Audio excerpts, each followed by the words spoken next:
I knew when I started desiring to serve God's will in my life as a young boy, but it never happened. Every door was shut. Every helper was kicked out of my life. There was a time when sickness even held me down.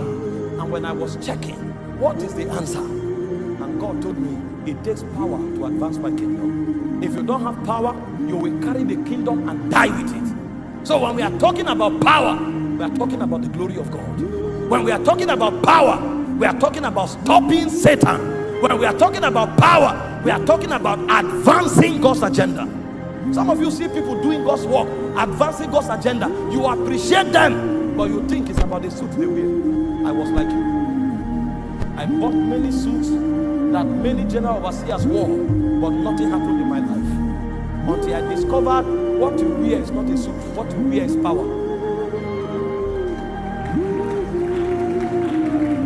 If you wear a suit, kingdom will die in your hand. But when you wear power, even if it's t-shirt, the kingdom will move. The Bible said in 1 Corinthians 4:20, it said the kingdom of God is not in words, is in the demonstration of power. If you want to see God's kingdom advance, you must carry power. And power is not for apostles and prophets.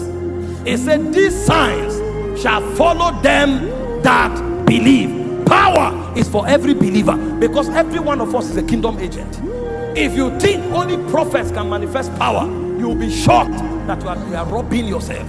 It's a time will fail me to speak of Gideon, to speak of Barak, to speak of Samson, to speak of Jephthah, to speak of Samuel, to speak of David and the prophets.